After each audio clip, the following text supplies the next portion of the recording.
Can I remind you of the general etiquette of remote meetings? Please mute unless you are encouraged to actually make an offering. And you can raise a hand or raise something in the chat, whichever you prefer. Okay, and we're now live, everybody. Okay, good. So can we do a roll call, please, and declarations of interest at the same time? Yes, Chairman. Councillor Brennan. Present and no declarations. Councillor Bullman. Present, no declarations. Councillor Clancy.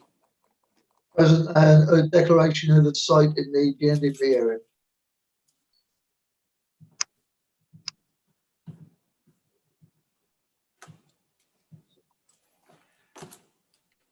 Councillor Hempsel. Present, general interest as portfolio holder for planning and conservation. Thank you.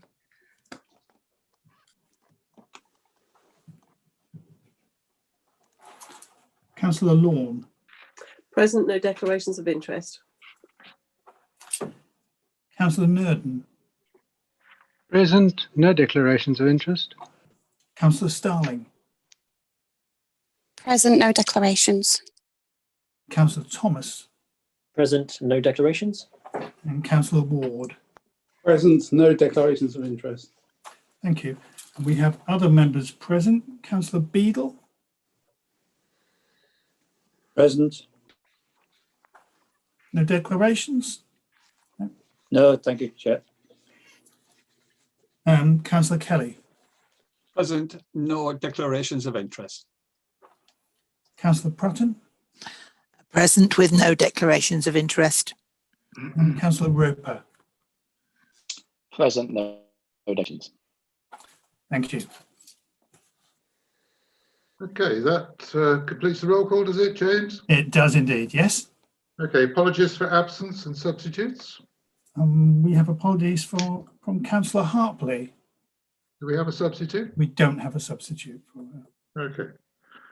Well, moving then to the minutes of the last meeting on the 28th of October. Since I wasn't here, I won't be able to comment on them, but do other members have any comments or suggestions as to the way in which they could be changed or improved? Chair, I suggest that the minutes are accurate. You think they're accurate? I approve they're accurate, yes, Chair. Okay. Thank you, Chair. Can I just, as I wasn't here, but I did give my apologies and that hasn't been recorded. And I did speak to James this afternoon about it. So it's going to be noted that I did give my apologies. Thank you. We'll amend those accordingly. Thank you. So you noted that, James, have you? I have, yes. So no other inaccuracies? No? Okay. Well, shall we confirm them then? Obviously, I can't sign them, but presumably we have a mechanism for that. We will do, yes. Okay, well, moving to the main purpose of this evening's meeting, which is the Greater Norwich Local Plan. Obviously, this is a key document which we need to consider. What we're considering here, just for the absolute clarity, is we're considering the process and procedure for moving to the next stage of the plan. Obviously, we have been out to consultation. We've taken on board what those consultees have said to us, and indeed some of the changes that have been made will be highlighted during the course of the next presentation. But in essence, what we're doing is looking at the process, moving to the next step, such that this will then go to Cabinet, which will then go out for formal consultation on the whole process, leading to a final decision accepting the Greater Norwich Local Plan. So without further ado, I'm going to move to Paul to take us through the substance of this report and deal with any queries as and when they arrive. Are you happy to deal with queries as they arise, Paul? Thank you, Chair. Yes, I think it's actually going to be Mike Burrell, the Greater Norwich Local Plan team leader, who will take us through this report, but I'll let him speak for himself if he wants to take questions in a different way. Okay. Over to you then. I'm very happy to take questions as they rise. That's fine. Okay. Yeah, thank you. Okay, so thank you, Chair. introduce the report. First of all, just to say what I'm going to be talking about. First of all, I'll be talking about the stage of plan making we're at the moment, which is the Regulation 19 stage. So I'll tell you what that involves. Secondly, I'll set out for you what the tests of soundness we need to meet through our plan are. And those are nationally required. And then thirdly, as the chair mentioned earlier, I'll set out briefly the main changes between the consultation version of the plan and this plan. So first of all, what is the Regulation 19 stage? It's not actually a consultation per se. We've already had 3 consultations on the plan, but it's the opportunity for stakeholders to submit representations on whether the plan is procedurally and legally compliant and is sound. The representations will be extremely important. They'll assist members of their cabinets in the 3 districts in deciding whether to submit the plan in the summer. So that'll be actually full council decision, and then will be the basis for the examination. So the inspector will use the representations made through this publication stage, and will then that will then decide what the content of the examination will be. Just to make sure you're aware, this stage will be from February the 1st to March the 15th. That will actually be not consulting, but will be able to receive representations. Right, secondly, what are the tests of soundness? So they're set out in the National Planning Policy Framework. The report refers to them. I think it's paragraph 2.4 of the report refers to them. Tests of soundness are that the plan must be positively prepared. So what does that mean? The main focus of this is on meeting our housing and jobs needs and on meeting any unmet needs from neighbouring authorities. Now, a lot of work has been done on this, and we're in the fortunate position of not having to meet any unmet needs from neighbouring authorities. We work very well together in Norfolk to ensure that we can all provide for our own needs. And that's for those of you, some of you may be involved, the Norfolk Strategic Planning Framework addresses that. Secondly, the plan needs to be justified. It needs to be an appropriate and evident strategy which is considered reasonable alternative. So we regard this as an appropriate strategy, and we have a significant amount of evidence that has been updated in recent months and weeks to take account of the extraordinary circumstances we find ourselves in now. So we have had an update on the economic study, for example, and that has led to some changes in the policies and the text supporting the policies. The third test of soundness is the plan effective? Will it be deliverable? And one of the key elements of our strategy is we have a delivery statement in it, setting out how it will be delivered. And then finally, it needs to be consistent with national policy. So that will be the main test at the examination. Do we comply with national policy? For example, does it promote sustainable development? So now thirdly, on to the main changes from the Regulation 18 consultation version. I'll just pause you there a moment. Yeah, sure. Sorry, yeah. Grant has asked a very specific question. It's probably germane to ask it and answer it now. Grant, if you would.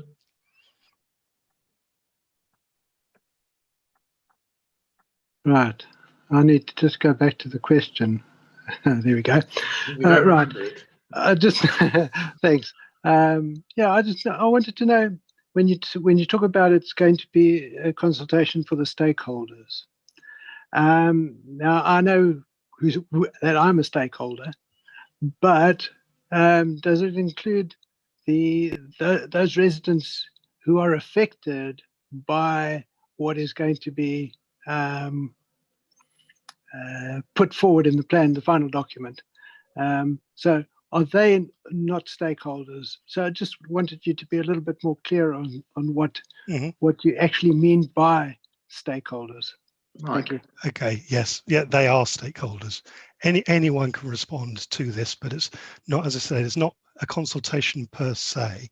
It's in commenting, people, and it can be anyone that can comment, they need to comment on whether it's procedurally or legally compliant and whether it's sound. So people can make any comments they want really, but we will make it absolutely clear on the on how they should comment, because this information is to go to the inspector. So it's at this stage we've gone through a lot of consultation, so they'll, if people are unhappy with aspects of the plan, there'll be an explanation of how they can then relate that to what is available for comment. But really, the only availability is to look at the process itself, isn't it? And the that's right. Yeah. The legal aspects. You can't say, well, actually, I don't want that development to be there. That's not yes. That's not a valid objection at this stage. Yeah. So let's say if there were a housing site near one's home that one is unhappy about, there'd have to be a reason why procedurally we went about the wrong procedure to have it in there, or just don't believe it's a sound location for housing, and that would have to relate to national planning policy. Thank you, Mike. Would you continue, please? Okay, so thirdly, the main changes. So the changes that we have made reflect consultation feedback from the last consultation and national policy changes. As you're well aware, there's been a lot of changes and a lot of updates in national policy and a lot of indications for where we'll go next. So the main change is the number of homes in the plan has been raised, and that's to reflect the fact that the government is increasing numbers nationally for numbers of homes required to address affordable housing problems. So we have raised the numbers of homes in our plan. Now, in relation to that, there are two bits of good news. First of all, we already have locations for 75% of the homes that are in the plan through our existing plans. And secondly, over the last 2 years, we've had over 5,000 homes delivered. We're actually ahead on our first 2 years, ahead of our annual requirement. So there's some good news in there. And I think the final point on that is that planning for the future, which is the government's white paper on the direction of travel of planning, has made it clear that higher numbers are likely to be required in the future. Right, and the other thing I think I wanted to point to in the main changes from Reg 18 to 19 is the fact that I mentioned earlier, we've had a updated economic study done to look at the issues to do with COVID-19, and that has indicated that the policy approach we have in already is sound. We should continue with the policy approach. Government has actually made some quite positive moves recently in terms of providing more flexibility, particularly for retailing. So the approach we already had in our plan really matches what's happened nationally. So we've had confirmation of that from our consultants. So I think we're in a good place in terms of the area has very good potential for growth in the sorts of businesses that are very important where we are now and like to be important in the future, going to a post-carbon economy. So the sort of businesses I'm talking about, we're very strong on life sciences, advanced manufacturing, agri-tech and digital creative industries. So our plan seeks to promote them. And then finally, just to say, at the same time as promoting these increasing housing and new employment, the plan is very much about ensuring the growth goes in the right places and requires biodiversity gain. So in doing that, it will help us to both protect and enhance our environment. So then finally, to finish off with the recommendation. So it's recommended that you recommend to Cabinet to agree to publish the Greater Norwich Local Plan for the Reg 19 publication version, and delegate authority to the Assistant Director for Planning to make minor amendments, just minor factual or other amendments ahead of going to the Cabinets. Thank you. Well, colleagues, questions or comments? Councillor Nurden, Chairman. Yes, Councillor Nurden? Right. I'd be disappointed if you didn't ask another question. No, just a quick question. They're never quick questions, Grant. No, this is a quick question. What happens if our council approves this, but one of the other three councils, one of them says, well, actually, no, we're not happy with this. So we don't approve it to go out for publication. What happens then? Good question. It is a very good question. That means we have a problem and we'd have delays in the process. We'd have to identify what the source of the problem is and see if we can rectify it. But I'm sure you're aware we're actually on quite a tight timetable because of the changes in national planning policy. So that would be a problem, and it would delay things by quite a long time, because, as is mentioned in the report, there are elections in Norwich this summer, so that would this May, so that would actually put us back quite a long way because of the period involved. Can we assume that there's been a great deal of consultation behind the scenes, so the likelihood of this being rejected by one of our fellow councils is not high?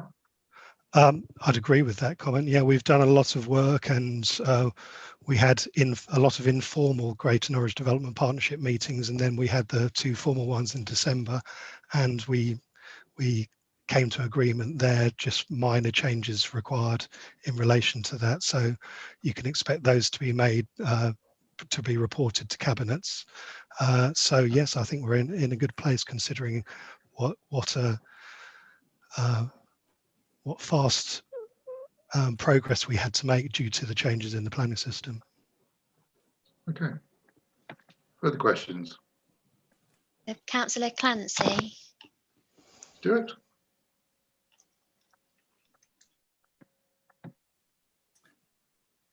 Councillor Clancy, you're on mute. Sorry, Chairman, sorry. Page 25, Mike, you alluded to the revised economic study, but yeah. Page 25 says that addendum is being produced, etc., retail town centre study, etc. Will that addendum be appended to the Reg 19 document? Because obviously I would suggest there has been major changes since the initial study of 2017 compared to where we are today in terms specifically of retail and the employment implications of retail, specifically in Norwich, which will have a major impact potentially on housing numbers, where you could have a situation where former offices, former large retail premises, there will be potential applications to convert these to housing. So has this been considered in the revised economic study, and when will we have sight of it? Thank you, Chairman. Paul, is that one for you, or Mike, is that one for you? I'll start off, and Paul, please feel free to add anything further.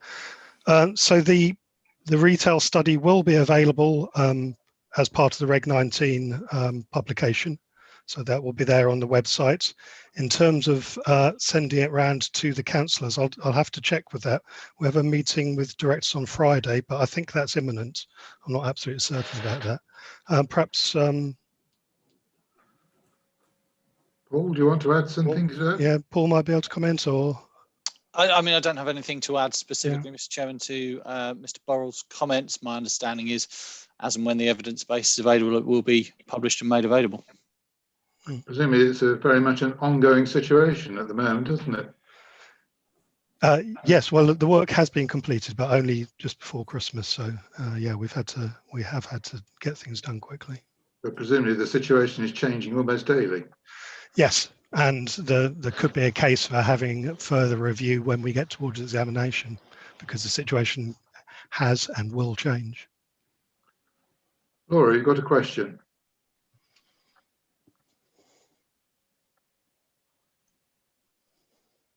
Laura? Oh, Lana. Sorry, I beg that's your right. pardon. I think, Laura. My apologies. That's all right. So when you didn't answer. Yeah, well, I do to most things, but that one's recently new to me. So, right. So the economic study, if that's being published alongside the Reg 19, Mike, then I presume. Yeah. That's going to have to be published alongside the Reg 19, including councillors. So when's that going to be done? I think that's the question we just asked, so I'll have to check with the directors on Friday. But I don't know if Phil Courtier can comment now, but as far as I'm concerned, it can go probably on Friday. Yeah. Well, that was my impression, that Yeah. you know, once we get that, you know, once that meeting is out of the way, then that gets published alongside. So I think that's what I was hoping for, because you know, for the purposes of this committee and the Reg 19 consultation, anything that goes into the public domain can surely be circulated to councillors as well. And I'm presuming, and I'm looking at Helen and Phil here, bearing in mind that there will be some updates going to Cabinet, which kind of post-date both this place shaping panel and overview and scrutiny. Are we going to try and collate this in a coherent way to present to Cabinet if any members have got any additional comments, or what was the officer plan? Phil, do you want to comment on that? Yeah, Chairman, thank you. If I can come in on the first point, which is the information in terms of the update to the economic and retail study. It's important to note that there are multiple, and I may well even ask Mike and Paul in a minute, there are multiple pieces of evidence and reports and consultation documents that feed into the plan, whether that's around ecology, habitats, financial viability of development, etc., etc. Now, those are generally not presented to members as part of a report such as this, because they're the evidence base that then inform the actual plan itself. Absolutely recognise that in light of COVID and in light of the importance of the economy to us as a council, then there is absolutely very happy to circulate that to members. But I'm simply saying that it's not normal practice to circulate those evidence documents, because they are used to inform the to inform the plan. As I said, though, I absolutely recognise the exception in this case, and will very happily circulate that because of its importance and the priority that it is at this point in time. Happy with that, Lana? If I come back on the other point that Lana was also asking, which was how are we going to collate the information between now and Cabinet. Lana, can I just clarify, are you talking collating members' comments arising from these meetings, which would be captured in the minutes, or are you talking about any other information that may come to light in between these respective meetings? Okay, so we're obviously in a position where the date of the place shape, where we have our own cycle of meetings and timetable of meetings, which and the greater, you know, the Reg 19 has to be approved by Cabinet to then proceed. However, we've got the meeting on Friday and fresh evidence that's being presented. And I'm just conscious that this panel, as a consultative, you know, advisory panel to the Cabinet, will not have had sight of a couple of key documents, maybe. So, you know, where is our Broadland District Council member input in terms of that policy advice or input when these documents are presented so late? Do you as officers have a sort of mini plan to circulate, or you know, invite comments, or am I doing that? No, that's no. You know, because yeah, that's because fine. because clearly, you know, I've made it clear to Peter that, you know, when it comes to cabinet, I will present the report, and then, you know, Mike will go through the report, and then I'll ask Peter to present the comments from the place shaping panel. However, as I said, I'm conscious that the panel is missing some evidence. No, absolutely. And I want them to have sight of that and to be, you know, comfortable or at least acquainted with it before this goes to cabinet. So I'm saying, absolutely. what's your plan? That's fine. I think I'm noting that another. I think Councillor Clancy was wanting to come in. Do you want to come on that? Do you want me to answer that first, Councillor Clancy, and then I'll. Yeah, no, that's fine. That's fine. Thanks for. Yeah, I'll come in after you if I may, Chairman. Please. Okay. So my understanding from recollection is the only piece that hasn't been posted yet on the website is the economic and retail study. Is that right? I'm looking to Mike. Yes, that's correct. So that is the last piece of the current jigsaw. I'm going to make the point I made before, which is when we've gone through the local plan making process, then that evidence hasn't been circulated to members previously. So that's not unusual, but again, it is important in this particular case, so therefore we will circulate it. If there are any member comments arising from that particular study, then my preference would be that is a member comment that could be fed, that would probably be best fed through yourself, Lana. However, if you come back to me and say, no, I want that to be fed through the officer's presentation, very happy to do that. But my feeling would be members' comments should be fed via yourself. Okay, I can make my inbox available to everyone. Yeah, and I think that then helps inform the debate and the discussion at cabinet. Okay, so we have a plan, team, and it's that Phil will circulate the economic and retail study, and if you have any comments, just let me know. So okay, good. Dave, you had a question to ask. Thank you, Chair. It's just to confirm whether the documents on the website are due to be updated for the allocations of land and etc. Is that due to be updated, or is that still up to date at the moment? The documents we have on presently are pretty much the final version. There will be some very minor amendments that we just need to talk through with the informal GNDP this Thursday, and then that would go to the cabinets, but they're just picking up on things that were missed out rather than actually any substantial changes. So what you can see on the website at present is 99.5% of what it would finally be for the cabinets. Okay, Stuart, you had a question. Yeah, thank you, Chairman. It was just a follow-up really, and to just comment on Phil's comments. I think it is absolutely vital that we do have sight of the revised economic strategy, because the impact of this on the plan making process, on the housing numbers specifically in Norwich, could have a wide-ranging impact in terms of the changing of the retail landscape, the changing of the business landscape.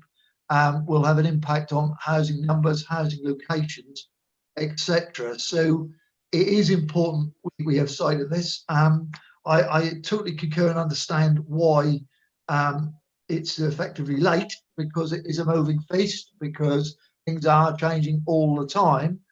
But to keep the plan, as Mike alluded to keep the soundness of the plan and to ensure it does meet all the criteria for the Reg 19, it is very, very important we have this and are able to input comments which are relevant to the process. So yes, Phil, thank you, and yes, Lana, thank you. This is the way forward to do it, but it is vital we do it, Chairman, because if we don't do it, I'm quite certain there will be issues, because it's obvious there is issues on the horizon. And as I say, it's nobody's fault. It's not Mike's fault, Phil's fault, Lana's fault, my fault, anybody's fault. This is where we are today. But if we're going to make this right, we have to get it right at this stage. and this economic impact revision is absolutely vital to ensure we achieve that. Thank you, Chairman. Phil, can I ask a question, please? You're the Phil? chair. From the chairman. What is the likely impact of the Anglia Square debacle? Will that affect any of this? Mike, do you want to come back on that? It's already had an effect in that we've had to reduce the numbers for Anglia Square. So we have reduced them down to reflect the fact that any permission granted in the future is likely to be lower than that one that the government overturned. Okay, thank you. Just to supplement that point, Chair, if you'll allow me, you've got to remember that this is a plan until 2038. So there is still an assumption that Anglia Square something will happen with it in the next 18 years. Well, let's just hope so. Yeah. I saw it doesn't quite cover it. But to recognise that clearly the Secretary of State did not like the overall height of the building doesn't mean to say that nothing can happen on that site, and therefore that's why Mike quite rightly says the numbers have been reduced accordingly. Okay. Who have I got? Dave, you've got another question apparently? Thank you, Chair. It goes back to the next consultation, which isn't a consultation per se. Is the public going to have another opportunity to make any comments on feedback on particular sites, or does that feedback need to fall under the category of actually being specific as to the framework? So people can comment on individual sites, of course, but as I said earlier, they'll need to do it within the bounds of, is it legally, have we taken the right legal approach? Is it a sound approach? So people can still comment, and those comments will be made available to the inspector. Right, lovely, thank you. Ken, you had a question, I believe. Yes, specifically tomorrow is overview and scrutiny, and I gather that there is going to be quite a few comments about this because it has been discussed. So you can expect that, you know, these will go forward. My problem is, have we got enough time to be adding extra comments like this, which may have an impact on the plan and might sort of rattle it a little bit, because we all want to get it to go forward. It's just, as you said, Phil, we're missing some bits of information, and, you know, you're looking at it. So tomorrow is overview and scrutiny, and then it's cabinet, and, you know, how are we going to absolve all these problems before, you know, we get to cabinet? And I have a comment as well about the retail part as well. As you know, Phil, we've got 1,400 houses going in Marriott's Park. One of the main issues we've had, and Stuart will back me up with this, is the fact of what retail outlets we're going to have, and what, if there's adjustment there, whether or not, you know, it's viable, whether people would want to live there if they don't have these outlets, and what impact possibly that is going to have. Thank you. Paul, did you want to answer that question? Sorry, was that for me, Mr. Chairman? Oh, I was asking if you wanted to answer it. You might not want to, in which case I'll ask Phil or Mike to answer. Well, I'll perhaps default to Mike in the first instance. As my apologies, my feed was getting a little bit patchy at the end, so I'm not sure I quite caught the question. Well, the question was basically, there's overview and scrutiny tomorrow. What about how will the comments from tonight, and indeed the missing documents, be incorporated in that meeting so that they can be properly assessed and commented on? Is that a fair comment, Ken? Yeah, that's exactly it, Chairman. Okay, I could see that Phil had his hand up, so I'll give him the chance to go first. Fine, thank you. Phil, over to you then. Yeah, thank you. Look, I mean, ultimately, Ken, you know, Broadland councillors have the autonomy to say, you know, we don't want this plan to progress in its current form. And that would be a pretty nuclear option as it stands at the moment. But ultimately, that is why it's coming before members. And there is that right to do that. I think without knowing the exact points that members want to raise tomorrow, I will be at ONS tomorrow with Paul. So I'll be interested to hear what comments there are.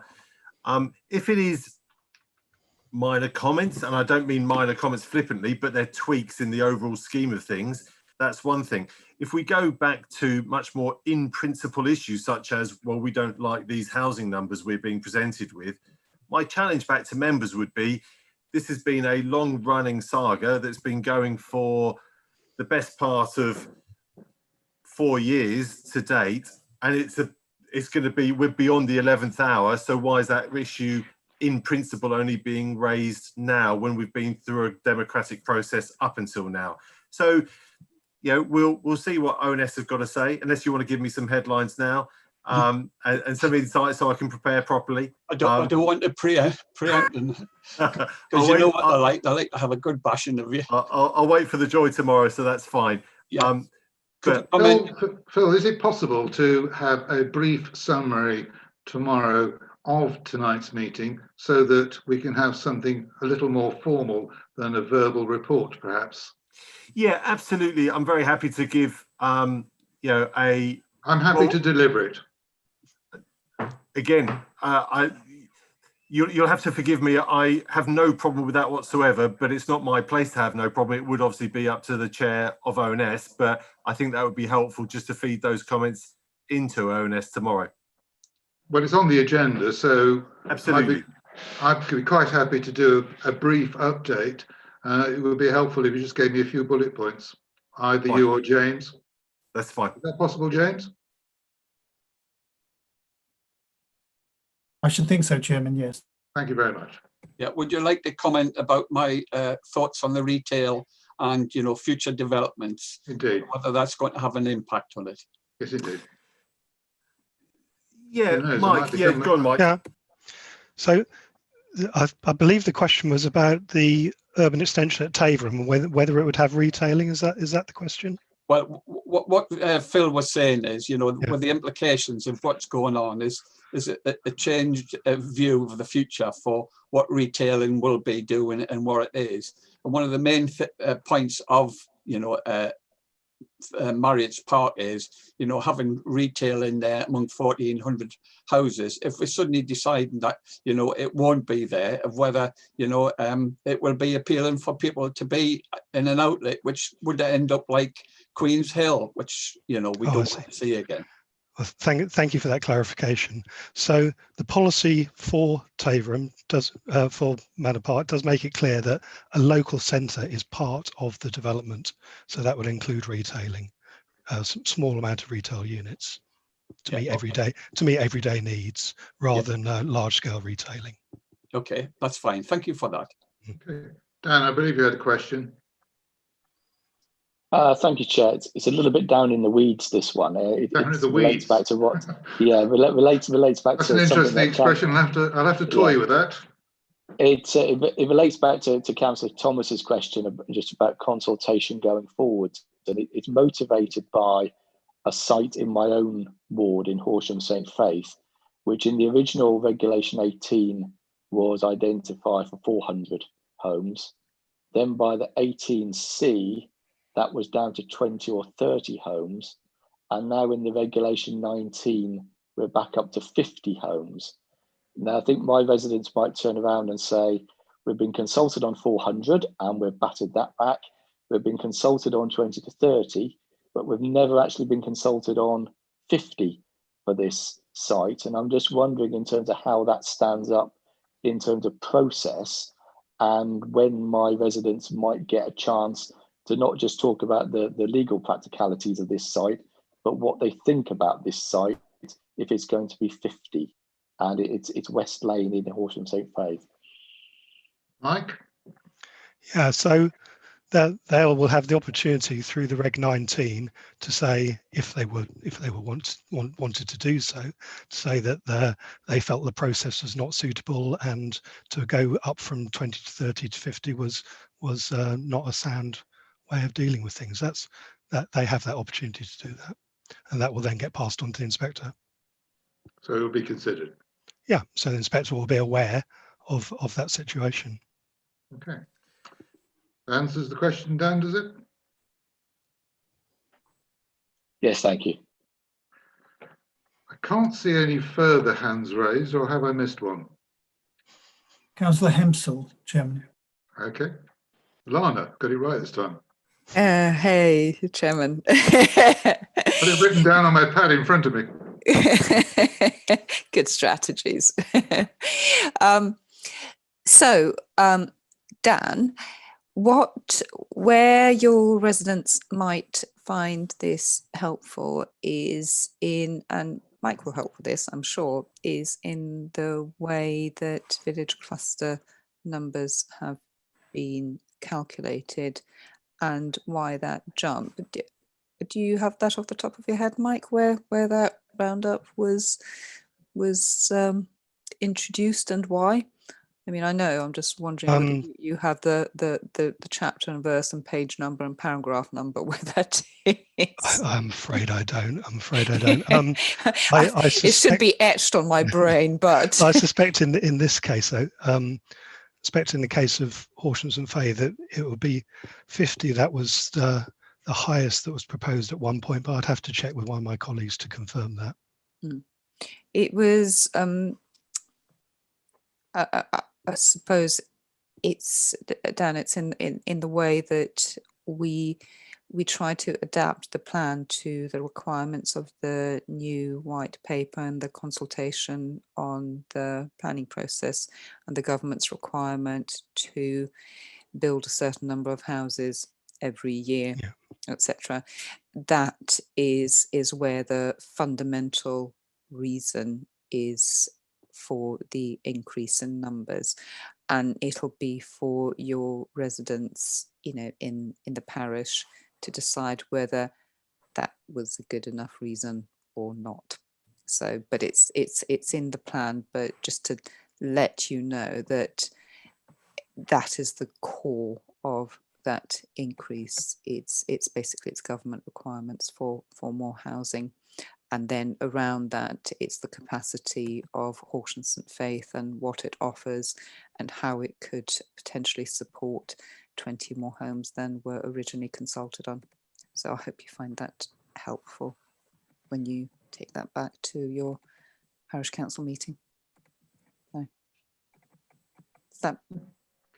in the absence of any further comments or questions, I'm going to move to the recommendations, which you have in front of you.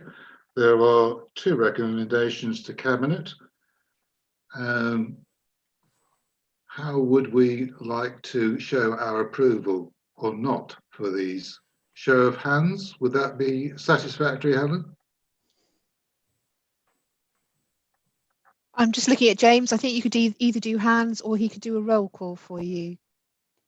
I avoid roll call at every opportunity if possible.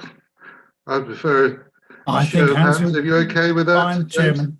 Yes, absolutely. So all those in favour of both of these recommendations, are going to take them jointly. Could you raise your hand, please? 2, 3, 4, 5, Chairman, it's 6, subject 7. to our comments reference the economic strategy. Indeed. Yeah. I'd like that minuted accordingly, please. Yep. You can. That looks to be unanimous then, Chairman. Thank you. So we move to the next item, the update to the local development scheme. Paul, I believe you're going to lead on this. Chairman, yes, I think that will be me, Chairman. Chairman, could I just quickly pop in and just show my appreciation for the Greater Norwich Partnership Officer team for the work that they've done to date on this plan and getting us to where we are today. I think you guys have worked under extreme pressure, Mike, to get us here, and we're nearly there, and we're working all hours around the clock to do this. But I just want to say in front of everybody here just how much I personally appreciate what you've done, and I'm sure that the councillors do as well. So thank you. I'm sure we all endorse that. Lana. Thank you. That's much appreciated. Paul. Thank you, Mr. Chairman. So yes, we move on to the second report, which is the update to the local development scheme. Hopefully everybody's had a chance to read through the report, and generally the scene is relatively straightforward. With any local plan document we never produce, say that. Never say that, Paul. it's all right. I live in hope that everything's straightforward. With every local plan document we produce, we have to set out a formal time scale in the form of the local development scheme, which sets out well, the timetable for the production of the plan and also the nature of the plans that we're looking to produce. Some members may well remember that there was an update to the local development scheme in around mid-2020. This reflected the timescale for the Greater Norwich local plan at the time. Now that we have accelerated the Greater Norwich local plan to get to this Reg 19 stage now, it's necessary for us to update that programme plan to show what our current timetable is. This is a legal obligation we're under and is part of those legal and procedural compliance tests which Mike referred to in terms of the tests of soundness. So that is the document that you have in front of you. You'll see on page, this is page 58 of the Cabinet Papers as paginated, the new timetable for the Greater Norwich local plans that shows publication in February and March, as Mike referred to. That's the 1st of February to the 15th of March specifically, and then submission in July. There will then be an examination in a timetable to be defined through the planning inspectorate once we submit to the Secretary of State, but with an anticipated adoption at the end of 2022. The other elements perhaps to point to is simply that how this fits within the overall context of the development plan for the area. So the Greater Norwich local plan directly replaces the joint course strategy, replaces the site allocations documents. It will not replace the area action plan for the growth triangle that was produced underneath the joint course strategy. That remains in force, and it won't replace the development management document, although there may be some elements of the Greater Norwich local plan which amend or add to some of those plans. For example, the allocation that's proposed within the growth triangle area north of the development around White House Farm for members that know it. The update and replacement of those documents will be considered in due course once we've proceeded through the production of the Greater Norwich local plan and its adoption, and taking into account any wider changes to the planning system, which again members may well have picked up through this year. I don't intend to go through any of the local development scheme in any more detail unless there are any questions, but I'll move to the recommendations, and that is simply that the place shaping panel recommends to Cabinet, that Cabinet then recommends to Council. It approves the proposed amendments to the current local development scheme. You'll note the slightly procedural difference here between the Greater Norwich local plan and the local development scheme, that in this case, rather than Cabinet making the decision, it's simply recommending to Council. So that will proceed through 2 committees following this one. And I'll pause at that stage, Mr. Chairman. But Paul, is it fair to say this is largely a procedural report? Yes, I mean, it's essentially to bring the local development scheme in line with the current Greater Norwich local plan production. Okay, comments or questions, please? A stunning silence. Yeah. Councillor Hempsall, Chairman, please to speak. Yeah, thank you, Chairman. Yes, I endorse what Paul has said. It's the update to the local development scheme is a key document. It's a key update. Otherwise, our plan documents are not considered up to date, and we get into all sorts of muddles when we get to appeal stages. So, but ultimately, it's fairly factual, and it is what it is, and we update it regularly as the local plan progresses and or other documents come to light. So I know that I think we've had 3 revisions to the local development scheme in the last year.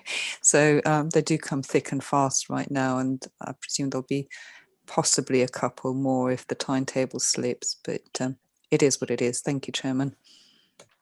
Okay. Any more questions or comments before we move to the recommendation? No? Okay. We have one recommendation to recommend this to Cabinet, which you have in front of you. Could you show by raising your hands that you are in agreement with that, please?